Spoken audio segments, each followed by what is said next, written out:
Bonsoir Madame la Ministre, merci de faire le bilan de votre visite sur Réunion la première. Alors pendant 20 minutes avec vous, nous allons aborder la question de la vie chère et du pouvoir d'achat qui était au cœur des revendications de la mobilisation des Gilets jaunes. Nous parlerons également de la question du logement, celle de l'emploi et de l'accompagnement des acteurs économiques et des entreprises. Et nous aborderons aussi le dossier de la pauvreté. Je précise que cette édition spéciale est à suivre également en direct sur notre page Facebook. Et vous, téléspectateurs, vous allez pouvoir poser vos questions à la ministre. Nous ferons une synthèse de ces questions avec Delphine Poudrousse qui nous rejoindra à la fin de les poser ensuite à vous, Madame la ministre, durant les 5 dernières minutes de notre entretien. Alors, dans quelques heures, Madame la ministre, vous allez reprendre l'avion pour Paris et contrairement à votre visite de novembre dernier, qui était très tumultueuse à cause de la crise des Gilets jaunes, la situation a changé. Le contexte est beaucoup moins lourd. Presque pas de gilets jaunes durant votre déplacement, pas de rencontres prévues non plus. Ce matin, vous étiez à Saint-Pierre et certains gilets jaunes vous ont interpellé et vous attendez quelque peu en colère. Est-ce qu'ils vous ont boudé pendant votre séjour, Madame la Ministre? Ça veut dire que le dialogue est rompu. Est-ce que la méthode Girardin, vous nous aviez habitués à aller au contact de la foule? Est-ce que cette méthode ne plaît plus? Qu'est-ce qui se passe? Alors, je crois qu'il n'y a pas d'interruption dans ma méthode. D'abord, bonsoir à tous. Merci de cette invitation. Il y a deux choses. J'avais annoncé effectivement que 3 mois après, je serai là pour des réunions de chantier. Moi, j'appelle ça comme ça, parce qu'on relève les compteurs, on voit ce qui marche, ce qui n'a pas marché, ce qu'il faut faire en plus, les freins, les expliquer. Moi, qu'est-ce qu'un gilet jaune? Est-ce que c'est aujourd'hui ceux qui manifestent, comme je viens de rencontrer sur le terrain, et je vous en dirai 2 mots, parce que moi, quand je m'approche effectivement des gilets jaunes et qu'on me dit réunion indépendance, je ne suis pas sûre que tous les réunionnais le veuillent. Quand on m'insulte ou quand effectivement on voit quelques projectiles, je suis désolée, c'est pas la Réunion que je connais. Et c'est pas les gilets jaunes que j'ai rencontrés ici quand je suis venue en novembre qui m'ont fait des propositions. Vous savez, hier j'ai installé les 50 personnes, les citoyens qui vont participer à l'observatoire des prix, des revenus et des marges. Eh bien, dans la présentation, certains ont dit je vous ai rencontré en novembre, j'étais gilet jaune, ou j'étais gilet jaune. C'est quoi un gilet jaune à La Réunion? C'était des Réunionnaises, des Réunionnais en colère, qui avaient envie de se faire entendre, qui se sont fait entendre et qui ont décidé maintenant de passer à l'action. Je viens de participer à une conférence lutte contre la pauvreté. Dans la salle, il y avait des citoyens. Certains portaient le gilet jaune en novembre, ont décidé de passer à l'action. J'en ai rencontré quand même plusieurs dans mon déplacement ces 3 derniers jours. Donc, moi, ce que je veux dire, c'est que la situation qui vous boude. Il y en a qui vous ont tourné le dos hier devant la préfecture. Il y a une petite poignée qui est juste devant. Voilà, petite poignée qui est juste devant nos studios. Est-ce que vous allez les rencontrer après notre interview? Tout à fait. J'ai envoyé effectivement un de mes collaborateurs. D'abord savoir qui ils sont et ensuite effectivement de leur proposer de discuter avec moi. Il y avait d'autres manifestants tout à l'heure parce que c'était la journée aujourd'hui de mobilisation des syndicats et je suis allée vers eux, parce que vous pouvez le voir sur les images. J'ai tenté un peu d'échanger, mais là encore, quand j'ai fait la proposition aux syndicats d'entrer, et qu'il y ait un groupe qui vient d'entrer discuter avec moi, ils ont voulu effectivement plutôt s'énerver, et ils sont partis. Ça veut dire que les messages portés aujourd'hui par les quelques-uns qui restent dans la rue, ce n'est pas des messages qui vont aider la Réunion à sortir de la difficulté dans laquelle elle est, mais aussi surtout de participer à cette mobilisation. Il faut être positif aujourd'hui.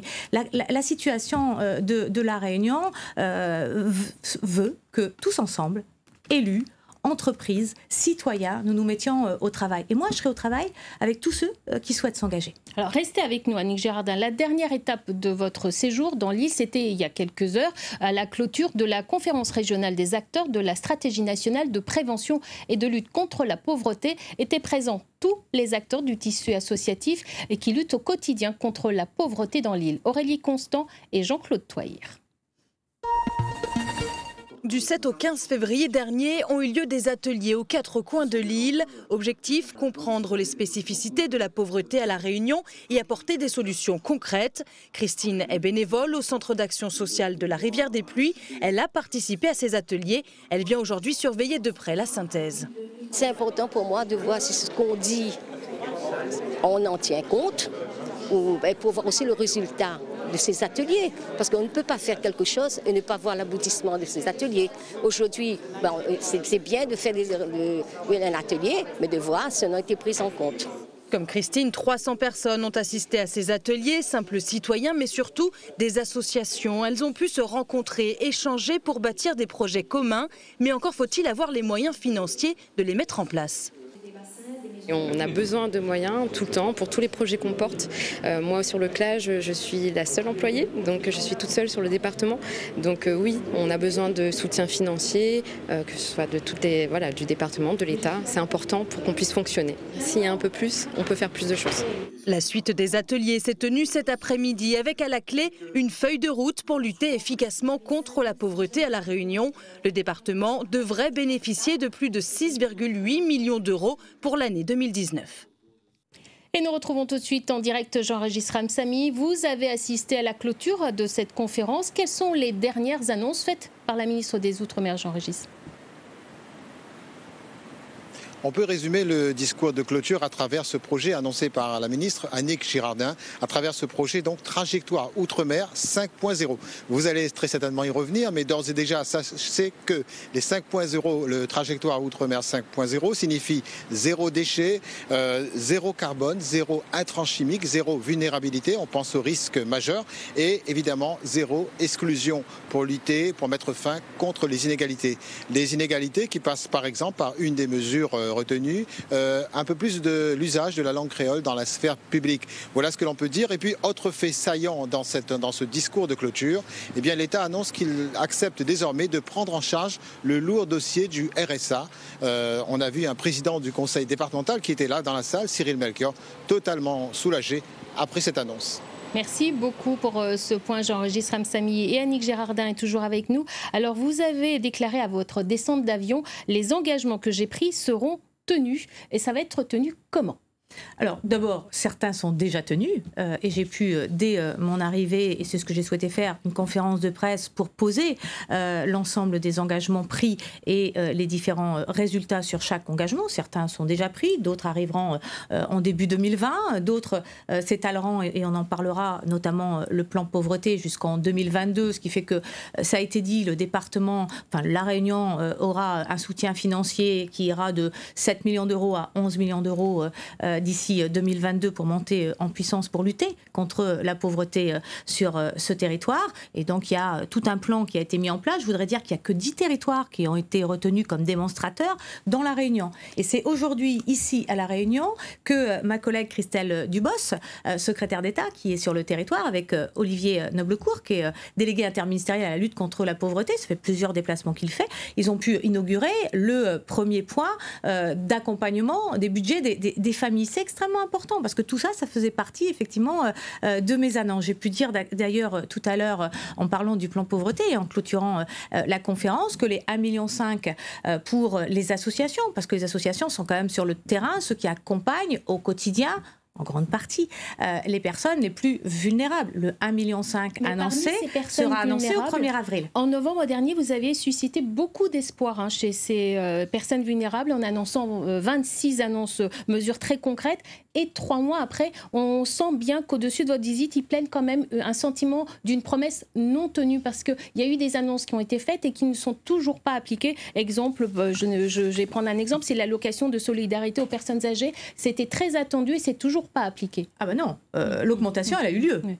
Elle a déjà eu lieu en partie et il y en aura une autre qui portera au 1er janvier 2020 l'augmentation à 903 €. C'est au 1er janvier 2020. La première augmentation a eu lieu au 1er janvier, l'annonce de l'augmentation au 1er janvier 2019 a déjà eu lieu. Donc c'est juste aussi parce que moi quand j'ai fait effectivement ces annonces, ensuite j'en ai débattu pendant 3 jours. Je vous rappelle que c'est dans les premiers jours que j'ai fait ce type d'annonce. J'en ai débattu avec tous les citoyens sur le site de la préfecture. Il y a une petite incompréhension sur la date d'application, sur la mise en application entre à compter du 1er janvier et dès le 1er janvier. Petite confusion sans doute, mais surtout grosse manipulation. C'est votre conclusion. Vous allez lancer un site internet qui s'appelle l'État s'engage à La Réunion. Tout à fait. Là aussi, ça faisait partie de mes engagements. Je crois et c'était réclamé par les Réunionnaises et les Réunionnais qui portaient des gilets jaunes. C'était de dire, nous on veut savoir qu'est-ce que fait l'État sur ce territoire. Combien il apporte? Pour qui et pourquoi? Eh bien, je m'étais engagée, comme je l'ai fait en Guyane, comme je l'ai fait à Mayotte, à ce qu'il y ait un site internet. Il est en ligne. Les Réunionnaises et les Réunionnais peuvent aller le voir. Et sur ce site, ils trouveront toutes les informations sur les crédits d'État apportés aux collectivités, aux associations, aux différents opérateurs, à quoi ça sert, et ce sera évalué. Et puis, il y aura une deuxième phase sur ce site internet, puisque, rappelez-vous, j'ai aussi promis un compteur emploi, c'est-à-dire, j'avais annoncé, vous vous souvenez, pour les entreprises, un accompagnement renforcé, un écosystème, et notamment les exonérations de charges sociales. Je vous rappelle que c'est 0 charge sociale au SMIC et qui va jusqu'à 1,7 pour un certain nombre d'entreprises dans des domaines et dans des activités qui sont porteurs pour la Réunion. Ça veut dire pas de charge du tout. Ça veut dire aujourd'hui qu'employer quelqu'un, ça coûte pas plus cher que le travail au noir qui existe quand même un peu sur la Réunion et pour lequel il faut aussi lutter puisque l'emploi, c'est bien notre premier combat. Et bien ce compteur emploi, il tournera à partir de juin, puisqu'il faut qu'il y ait des premiers résultats pour qu'on puisse effectivement les exposer. J'ai promis la transparence, il y aura la transparence sur ce territoire et de plus en plus. Alors, et parmi les revendications figure évidemment la lutte contre la vie chère et l'augmentation du pouvoir d'achat. Selon les chiffres de l'INSEE, 40% des Réunionnais vivent sous le seuil de pauvreté, ce qui représente plus de 340 000 personnes dans l'île. Une grande partie de la population a du mal à joindre les deux bouts. Quelles sont leurs attentes? Valérie Félin et Valika Robert. C'était le 5 novembre 2018, un haka contre la vie chère. Nous étions alors au début de la crise des Gilets jaunes. Ras-le-bol du coût de la vie, les Réunionnais n'ont eu de cesse de pousser ce cri. Sur les réseaux sociaux, les études comparatives spontanées se multiplient. Anna élève seule ses 5 enfants. Pour cette mère de famille, les écarts de prix avec la métropole sont choquants. Ben là, il est à 10 €. Je l'ai payé, il était en promotion, 19,59 €. 10 € le paquet, ben pour nous, ben c'est Noël, quoi, 10 €. Le paquet de couches. Des prix en moyenne 40% plus élevés que dans l'Hexagone, et là, c'est presque une fourchette basse. Ici, par exemple, c'est un 4x4 SUV dont la marge édifiante est dénoncée sur un site internet. Là, ce sont des crèmes dessert 3 fois plus chères, malgré les promotions. Pour les consommateurs réunionnais, le nouveau bouclier qualité-prix en vigueur depuis hier ne protège pas vraiment leur pouvoir d'achat. La foutaise, bouclier prix, c'est du n'importe quoi. Quand je dis baisse sur un prix, tout le monde sur l'autre. Donc après, rien qui baisse. Manger, c'est l'essentiel, si nous ne pouvons pas manger, comment on fait? Autre problème souligné, la qualité nutritionnelle des produits proposés. C'est des produits bas de gamme, donc il veut dire que le créole, il est obligé de prendre en dessous pour pouvoir nous régaler, quoi. En novembre, la ministre des Outre-mer avait annoncé aux Réunionnais une opération vérité sur les prix des produits de consommation. 4 mois plus tard, peut-elle les rassurer? Car aujourd'hui encore, les attentes sont nombreuses. Madame la ministre, vous êtes revenue refaire le bilan à 3 mois, donc on est aujourd'hui à 4 mois. Quelles mesures concrètes êtes-vous prête à apporter aux Réunionnais concernant la vie chère? La question de Sergine, Madame la Ministre. Eh bien, la réponse, merci d'ailleurs de ce reportage et de la mobilisation de chacun. D'abord, sur le BQP, il y a effectivement 12% de diminution sur les produits. On a discuté hier avec les 50 citoyens qui sont venus à l'Observatoire des prix, des revenus et des marges. Et je leur ai dit que l'an prochain, effectivement, ils auraient pour mission, s'ils le souhaitaient, s'ils acceptaient cette mission, de construire ce BQP, puisque celui-ci était déjà construit depuis longtemps. On avait changé les produits pour répondre effectivement à un certain nombre de demandes. Je vois qu'on n'est pas complètement au rendez-vous, et cette fois-ci, les citoyens vont s'en charger eux-mêmes. Plus globalement, sur le pouvoir d'achat, sur le coût des produits, mais aussi sur les revenus, parce que le pouvoir d'achat, c'est les deux. C'est à la fois le coût de la vie, mais c'est aussi les revenus. D'abord, sur le coût de la vie, ici à La Réunion, selon les types de produits, ça va de 7 à 35. Ce qui m'importe le plus, ce sont les denrées alimentaires, même si le reste est aussi important. Sur les denrées alimentaires, il faut véritablement, effectivement, qu'on puisse descendre davantage les prix. On va le faire comment? On peut aller au-delà des 12% de ce bouclier? Alors, ça, c'est le bouclier avec les produits qui sont prévus. C'est un dispositif. En dehors de ce dispositif-là, moi, j'ai promis toute la vérité sur la construction des prix. J'ai nommé Monsieur Hamon. On l'avait surnommé le Monsieur Concurrence. concurrence qui est chargé de faire toute la vérité ici dans ce territoire, sur la question des monopoles, sur la question de la concurrence, sur la question des exclusivités. Je rappelle que c'est interdit les exclusivités aujourd'hui dans les départements d'outre-mer. Il était assis à votre même place il y a quelques semaines. Et aussi sur la construction des prix. Ah non, sa mission n'est pas terminée. Imaginez la charge qu'il a. D'abord, il va rencontrer à la fois les citoyens, les entreprises, les services concernés. Ensuite, il fera effectivement un état des lieux et il me fera un certain nombre de propositions. Il a déjà énoncé ici sans doute, mais hier à l'Observatoire, un certain nombre de pistes. Je l'ai dit, je resterai ferme. Tout sera transparent. Ça ne peut pas se faire en 2 secondes. Je n'y peux absolument rien parce que je ne peux pas faire d'erreur. Vous savez, chacun voudrait que immédiatement j'encadre les prix. C'est souvent, attention, une fausse bonne idée parce que ça crée de la pénurie, ça peut créer aussi des rentes. Et justement, on ne veut pas les rentes. Et donc, moi, ce que j'ai dit, c'est que on fait ce travail, on fait ce diagnostic, on demande à tout le monde de jouer le jeu. Et quand on ne pourra pas jouer le jeu, quand on ne pourra pas avoir de la concurrence, eh bien, s'il faut, je fixerai les prix. Et je tiendrai mon engagement. Seulement, je ne peux pas le faire en si peu de temps. Et est-ce qu'on a un calendrier ? Écoutez, le calendrier, de toute façon, le plus loin, pour l'ensemble de ces résultats et des décisions, c'est juin. Et ça tombe aussi au rendez-vous de la visite du président de la République qui pourra de ce côté-là faire aussi un certain nombre d'annonces et j'espère bien qu'un certain nombre de choses seront accomplies. Je le ferai avec les citoyens, notamment ceux qui ont été tirés au sort, je m'y suis engagée. Il y a aussi les revenus, il faut qu'on puisse effectivement en parler parce que les revenus doivent pouvoir être plus nombreux, plus élevés, parce qu'on a parlé effectivement de l'application de conventions collectives. Je vous ai rappelé effectivement qu'il y avait 0 charge et que le 0 charge doit permettre de créer de l'emploi. Vous savez, j'ai rencontré des entreprises aujourd'hui, on en parlera peut-être tout à l'heure, mais tout le monde est volontaire aujourd'hui pour que la Réunion retrouve une dynamique. Mais juste envie de dire un chiffre. Il y a 10 000 personnes qui arrivent sur le marché du travail par année, ici, à La Réunion. Et on crée 6 000 emplois. Au mieux de la forme de la Réunion. Donc on voit bien qu'il y a un déficit. Alors ça ne veut pas dire qu'il faut perdre espoir, ça veut juste dire qu'il faut qu'on renforce notre action tous ensemble.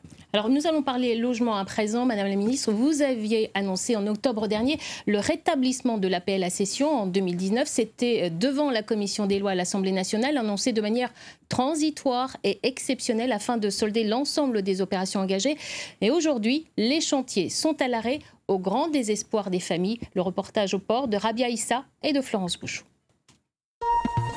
Cela fait 11 ans que Clarisse est locataire d'un appartement dans cet immeuble, rue Saint-Alme, situé à une rue de cette parcelle, un bout de terrain qui lui a été attribué après que ses parents ont été expropriés dans le cadre du dispositif Résorption Habitat Insalubre, un rêve de plusieurs générations qui aujourd'hui est au point mort. Mon cœur fait mal parce que voilà, l'immeuble s'est fini construit. À nous tout le temps, nous passons, on n'a rien dessus. Mais j'espère au moins le vendre à nous aujourd'hui parce que nous disons vraiment, mais désespérés. Maman, il veut ça, mais vous ne gagnez pas acheter. Je dis, maman, quand nous aurons une maison, on va acheter. Parce qu'elle est trop petite, nous ne gagnons pas, on est trop serré. Mais nous attendons jusqu'à quand, madame, la mort, ne prévient pas où, du jour là, mais où ça va, laisse tout là. Plus de 360 dossiers de LES sont en attente alors que d'autres projets en collectif à proximité sont sortis de terre. Ça fait 15 ans que les gens regardent le terrain et se disent que je ne suis toujours pas propriétaire. Et que moi j'étais là, que mes grands-parents étaient là, mes arrière-grands-parents étaient là, qu'on a construit ce quartier et qu'on nous veut du bien, on vient nous déloger. On nous a fait du mal plutôt. Clarisse n'est pas la seule à avoir eu entre les mains ses plans de case Bourbon-Bois. Aujourd'hui, l'entreprise n'a plus l'agrément pour construire ses maisons. Aujourd'hui, le dossier d'accession à propriété est lancé par Mme Girardin en disant qu'on va financer 363 dossiers à La Réunion, mais 363 dossiers doivent sortir de terre avant le 31 décembre 2019. Moi, je fais le tour des différents services de l'État et de Réunion Habitat qui gèrent les prêts. Il savait effectivement qu'aujourd'hui, il y a du plomb dans l'aile sur l'ensemble des dossiers. La fin de l'APL accession dans sa forme actuelle est programmée au 31 décembre 2019. Aucune perspective d'évolution de ces projets n'est aujourd'hui proposée. Alors Annick Girardin, pour les futurs propriétaires, on vient de le voir, c'est tout un projet de vie qui s'envole. Qu'est-ce que vous répondez à Clarisse qui dit « mon cœur, il fait mal » ? Alors, je ne sais pas si Clarisse, effectivement, fait partie de ces 363 dossiers évoqués dans ce reportage, mais moi, je peux vous dire qu'après un bilan fait avec les services de l'État, et notamment aussi avec Réunion Habitat, qui suit effectivement les dossiers tels que c'est dit dans votre reportage, eh bien, les 363 dossiers, a priori, il n'y a aucune difficulté, il n'y a pas de blocage côté CAF. Ça veut dire que dans les prochaines semaines, ces 363 dossiers seront bien validés et pourront se réaliser. Pour vous, la machine n'est pas bloquée ? Elle a peut-être été un tout petit peu bloquée, mais elle est aujourd'hui au rendez-vous de ma visite à quelques semaines près. Et chacun sait que je suis l'ensemble de mes dossiers et en permanence, parce que et tout le monde connaît mon caractère, je lâche jamais. Et donc, je suis sur le dos de chacun et les 363 dossiers seront, sauf s'il y avait un problème, mais on me dit non aujourd'hui, validés d'ici quelques semaines. Donc, je demande juste encore quelques semaines de patience. C'est beaucoup et je m'en excuse pour tous ceux qui attendent depuis maintenant des mois. Ce sera donc le règlement annoncé pour tous les dossiers qui étaient en attente. L'important maintenant, c'est de construire le nouveau dispositif pour que cette dynamique qui a été arrêtée puisse reprendre. Je veux aussi dire que ce nouveau dispositif, ça se passe dans le cadre du nouveau plan logement qui est en débat avec l'ensemble des territoires d'outre-mer qui va couvrir la période 2019-2022. Et on a là une bonne nouvelle puisqu'on a un apport supplémentaire de 1,5 milliard d'euros qui sont annoncés par Action Logement. Et c'est une très bonne nouvelle du mois dernier. Donc on va pouvoir faire plus de logements dans les territoires d'outre-mer. Il y a 300 logements qui vont être livrés là en septembre 2019, me dit-on, du côté de Saint-Denis. Puis il y en a 63 autres qui sont 63 et ça va même jusqu'à 96 selon les quartiers qui vont là être validés dans les quelques jours à venir puisque c'est un dossier de défiscalisation. Ce qu'il faut que je dise, c'est qu'on n'est pas au rendez-vous du nombre de logements qui est besoin. Moi, j'en suis bien consciente, vous savez, je ne dis pas que tout est réglé, jamais. Tout est très, très fragile. Il faut 5000 logements. On arrive tout juste à en faire 2500.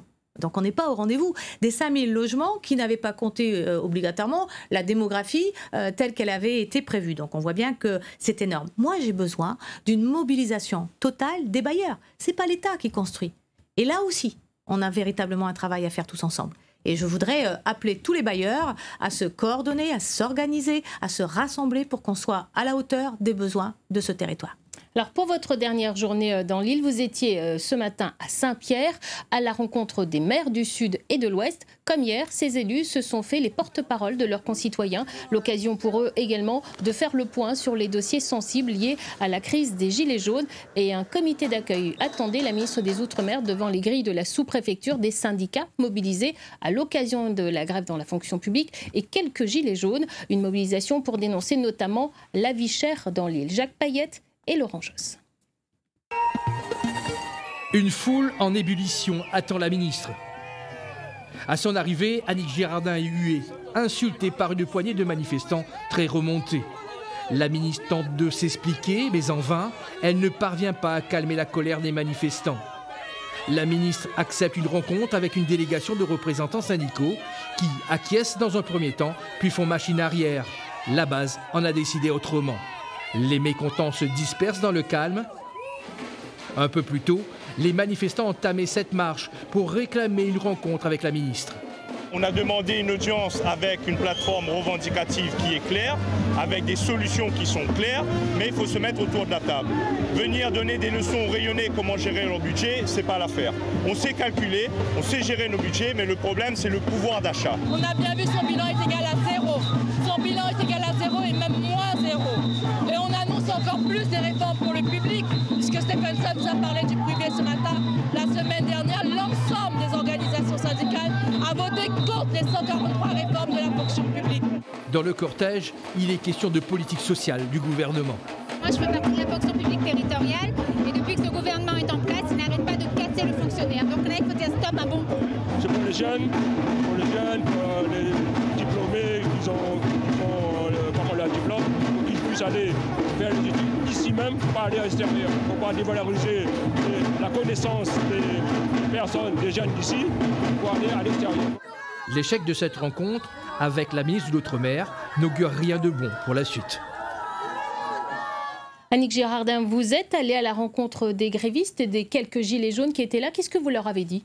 J'ai d'abord essayé d'échanger, mais vous savez, quand on ne veut pas échanger, quand on m'insulte, quand il y a des projectiles, quand on ne veut pas me rencontrer, j'insiste pas. Je suis une femme de terrain, il n'y a personne qui peut me dire que je leur ai tourné le dos sur le terrain, partout où je sortais de ma voiture. Beaucoup de gens sont venus me rencontrer, échanger avec moi, alors bien sûr au pique-nique, mais ça c'est juste une aparté bien sympathique, mais dans la rue, partout où j'allais devant les mairies des citoyens sont venus avec leurs difficultés pour me dire et me passer un message, et à chaque fois, je le fais. Il y a effectivement quelques personnes devant votre station, je les verrai tout à l'heure. J'ai jamais de difficulté avec ça. Mais je n'accepte pas la mauvaise foi, je n'accepte pas les insultes, ni pour moi, ni pour le gouvernement. Et je regrette pour ceux qui n'ont pas voulu me rencontrer, mais j'avais demandé effectivement au syndicat de rentrer en délégation à la sous-préfecture pour échanger. Donc, je n'ai pas de difficulté à échanger quant à la journée effectivement de mobilisation, et notamment sur la question de la fonction publique. Je rappelle que j'étais aussi ministre de la fonction publique, que je connais bien le dossier, que certes, il va y avoir une réforme de la fonction publique qui, effectivement, est aujourd'hui nécessaire, et qu'il est indispensable aussi que, ici, à La Réunion, comme dans l'ensemble de la France, nous puissions échanger avec les syndicats. C'est ce que moi j'ai toujours fait, c'est ce que j'ai fait encore il y a quelques jours à Paris avec des représentants de l'Outre-mer. Alors, à La Réunion, il existe près de 49 000 entreprises, et parmi elles, une majorité de petites et moyennes entreprises, des structures particulièrement touchées par la crise des Gilets jaunes en novembre et décembre dernier. Et pour le nouveau président de la CPME, l'avenir de l'île passe par l'avenir de ces entreprises. Nathalie Rougeau et Thierry Chenel. Avec 600 à 700 millions d'euros de pertes tous secteurs confondus, la crise des Gilets jaunes a été plus dévastatrice qu'un cyclone pour l'économie réunionnaise. Cette société de communication qui emploie 40 salariés a perdu 70% de son chiffre d'affaires en fin d'année. L'entreprise a sollicité le dispositif chômage partiel mis en place par l'État, mais l'aide est jugée insuffisante. Nous avons eu un retour, mais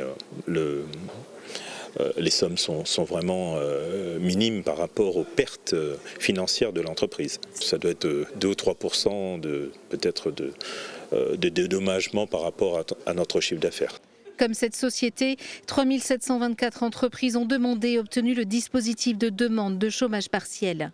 Une mesure qui a concerné plus de 35 000 salariés. C'est un effort financier pour l'État de 25 millions d'euros.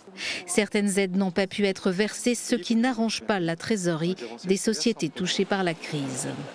Il a été proposé pour les entreprises de bénéficier d'une avance sur le CICE.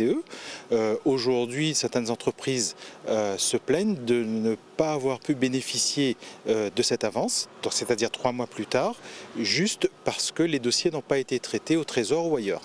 La région, elle, a débloqué un fonds d'urgence de 6,5 millions d'euros. 2700 dossiers ont été validés. Certaines entreprises regrettent des critères trop restrictifs. Il y a un plafond de 750 000 euros, donc pour les entreprises qui dépassent ce plafond, forcément il n'y a pas d'aide mobilisable. Et durant la période, nous au niveau en tout cas de notre entreprise, on a perdu à peu près 50 000 euros de chiffre d'affaires. 4 mois après la crise des Gilets jaunes, les entreprises souffrent toujours d'un défaut de trésorerie. Elles souhaiteraient que l'État les exonère de payer les charges des mois de novembre et décembre, au lieu de proposer leur étalement.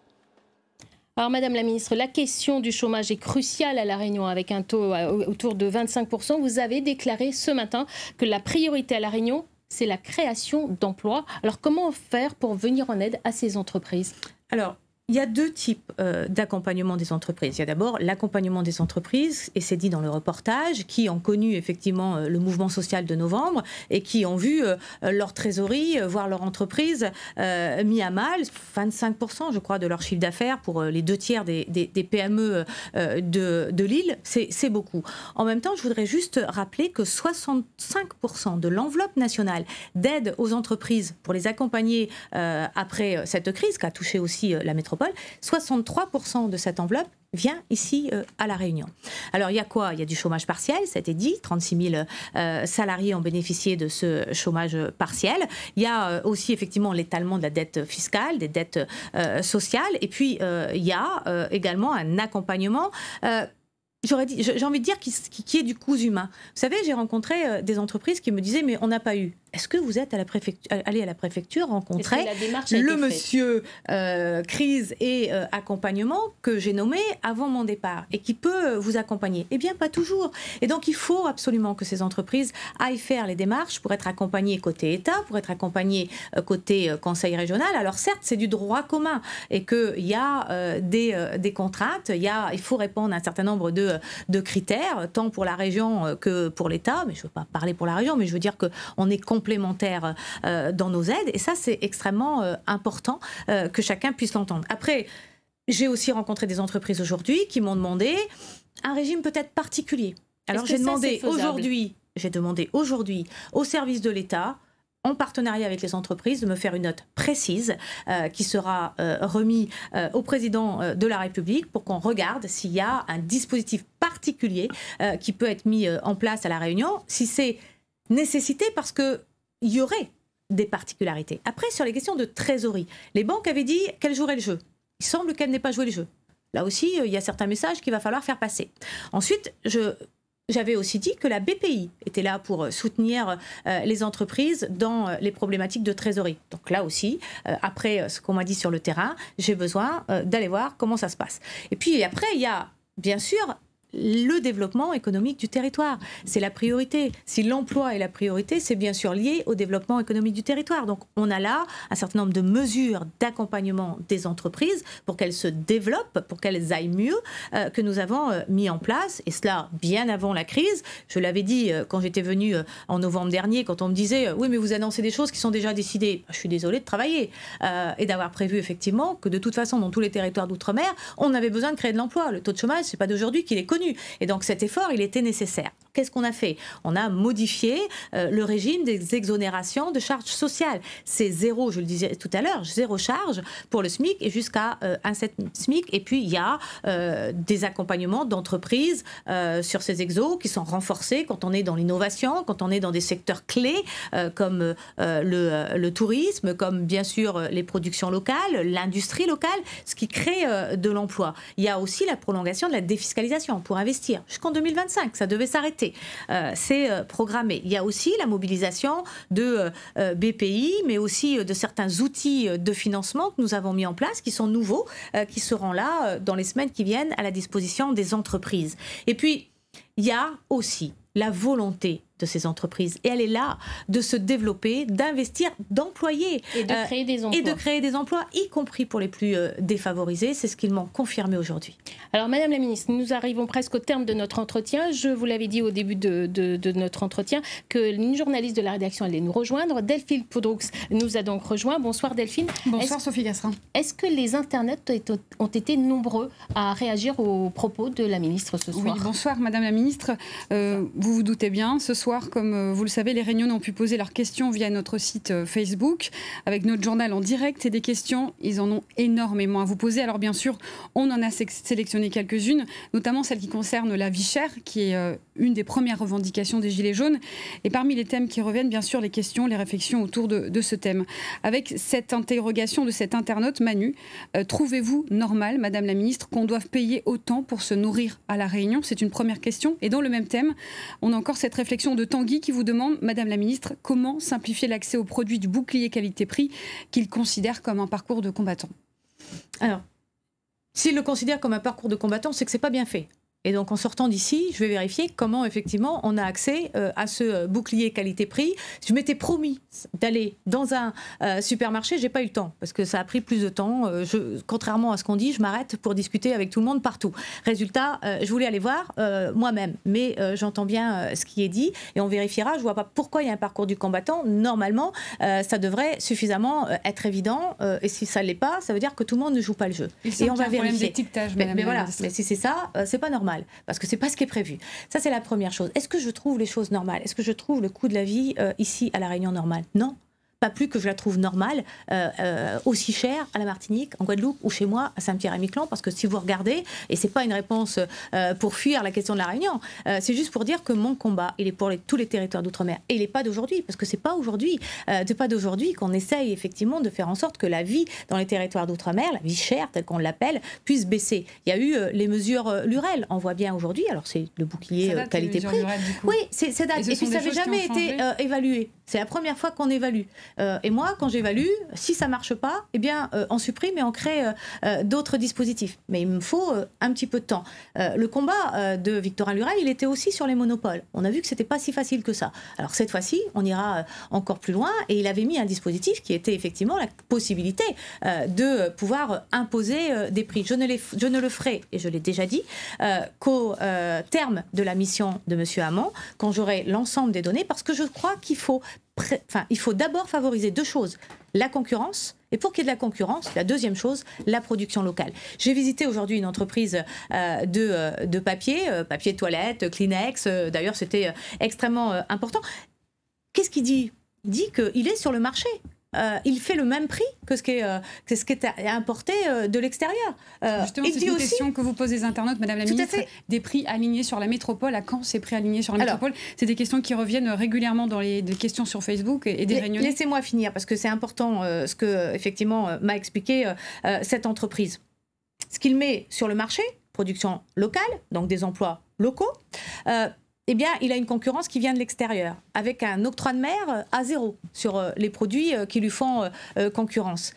L'octroi de mer, je le rappelle, a été conçu et pensé pour protéger protéger les entreprises qui produisent sur les territoires, favoriser la production locale, donc l'emploi. Pour qu'au final, bien sûr, il faut aider les entreprises pour qu'on finisse par un coût qui ne soit pas plus élevé que ce qui peut effectivement venir de l'extérieur, même travailler sur des coûts beaucoup plus bas. Autre réponse, il faut peut-être aussi s'approvisionner davantage dans le bassin maritime, dans le bassin océan Indien. Il y a une difficulté, c'est que souvent les produits sont étiquetés en anglais. Et qu'aujourd'hui, en France, on n'a pas le droit. Donc ça voudrait dire qu'il faut réétiqueter, il faut qu'on voit le coût que ça a et où, si on trouve effectivement une dérogation sur cette question. On cherche à baisser les prix par tous les moyens. Je prendrai des décisions d'ici juin pour pouvoir être au rendez-vous. Après, se dire au même prix que la métropole, peut-être certains produits, peut-être pas d'autres. Il faut qu'on puisse se le dire. Est-ce qu'il y a d'autres questions des internautes qui reviennent? Alors, les questions forcément sur l'emploi, beaucoup sur la jeunesse, Madame la Ministre, avec cette jeunesse qui est en fait un petit peu, qui se sent un petit peu délaissée, avec un problème d'emploi. Il y a aussi, dans le même thème de l'emploi, ces créateurs d'entreprises qui mettent 8 mois à avoir un extrait de cabis. Voilà, ce sont des questions qui reviennent. Et c'est vrai que surtout sur la jeunesse, l'emploi, avec cette demande, comment aujourd'hui avoir un pouvoir d'achat correct sans avoir un emploi derrière. Donc, qu'est-ce que vous êtes en mesure de faire pour ça? Alors, deux choses. D'abord, le cabis, c'est un dossier qui est, on va dire, réglé du point de vue nouvelle formule, puisque la réponse a été apportée. Le problème, c'est le stock. Il faut effectivement très vite que tous ces dossiers qui sont en attente depuis de nombreux mois puissent être réglés. Il faut donc qu'on ait des forces vives supplémentaires pour traiter ces dossiers. C'est une solution qui va être proposée, je l'espère, dans les jours à venir. Je l'ai évoqué avec les entreprises. La clé, c'est l'emploi. Le jeune, il a besoin de faire des projets. Il a besoin de se projeter. Il a besoin de faire des rêves. Et pour ça, il faut qu'on soit davantage positif. Parce que, quand même, dans l'ensemble de mes démarches et de mes visites sur cette île, depuis déjà 3 déplacements, mais j'étais venue aussi avant en tant que ministre de la fonction publique et avant également, eh bien, il a besoin effectivement qu'on lui montre aussi les solutions. Il a besoin qu'on lui montre aussi ce qui va bien. Il a besoin qu'on lui donne de l'espoir. Et ça, on va le faire tous ensemble. Alors, c'est pas que de la parlotte. Ça veut dire, par exemple, que aujourd'hui permettre un certain nombre d'aides supplémentaires à l'emploi, c'est véritablement être au rendez-vous de ces jeunes, mais aussi sur la formation, aussi sur la mobilité, aussi sur le retour, aussi sur les emplois dans la fonction publique. C'est un tout. Parce que chacun a son projet. Pas, Madame la Ministre, c'est ce que disent les emplois francs ne suffiront pas. C'est une nouvelle annonce. Vous aviez bien fait de le dire parce que j'ai oublié. Les emplois francs, c'est une nouveauté pour la Réunion. C'est un combat qu'avait mené la Réunion, que j'ai mené pour la Réunion, pour les autres territoires d'outre-mer. L'outre-mer n'était pas concerné. Je vous rappelle que beaucoup frappent à la porte aujourd'hui en métropole pour pouvoir accéder à ce type d'expérimentation. Les outre-mer, tous, pourront effectivement avoir ce dispositif. Je rappelle que c'est 5 000 € d'aide pour une entreprise qui crée un emploi sur 3 ans une aide sur 3 ans pour un contrat à durée indéterminée, et c'est 2 500 si c'est un contrat à durée indéterminée. C'est une aide à l'entreprise pour la création de l'emploi. Je vous rappelle aussi qu'il y a toujours les contrats aidés, ce qu'on appelle les PEC. Ils sont à la hauteur de 11 000 aujourd'hui à La Réunion. Je rappelle que c'est 90 000 sur toute la métropole.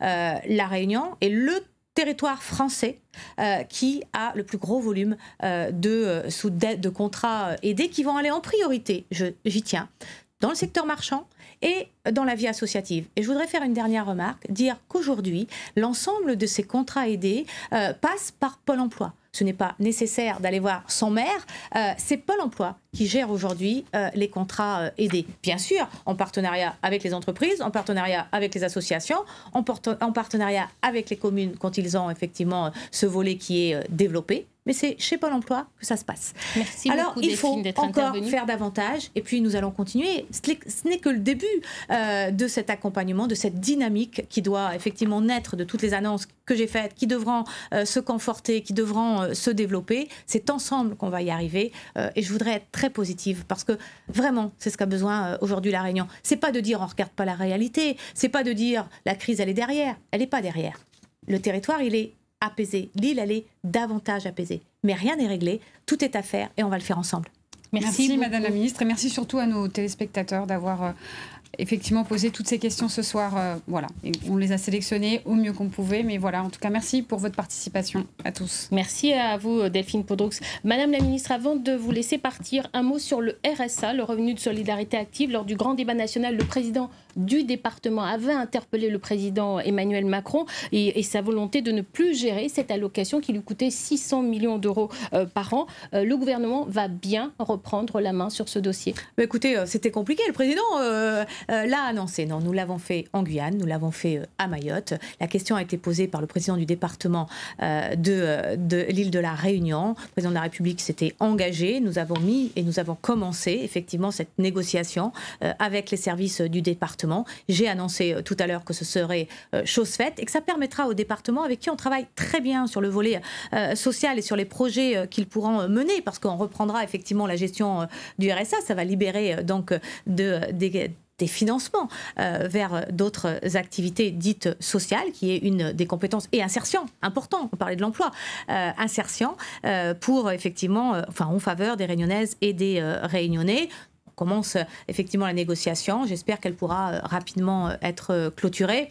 Ça prendra le temps que ça prendra, vous savez, c'est une négociation, il faut être d'accord. On posera les chiffres, on fera des propositions.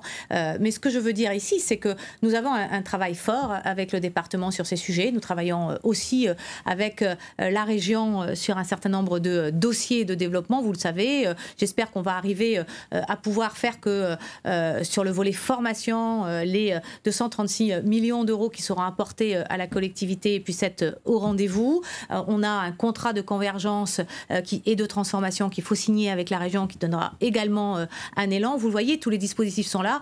Il y a aussi le FEI, qui est une aide à l'investissement, dirigée plutôt, et c'est mon souhait, vers les communes, parce qu'il faut de l'activité aussi pour le BTP, qui est un secteur qui a aussi beaucoup été touché.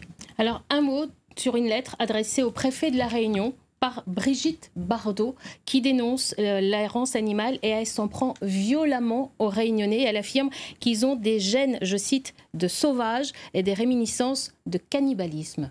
En tant que ministre des Outre-mer. C'est scandaleux. C'est purement scandaleux. Dire de tels propos mérite tout simplement une plainte, et je peux dire que ce sera fait.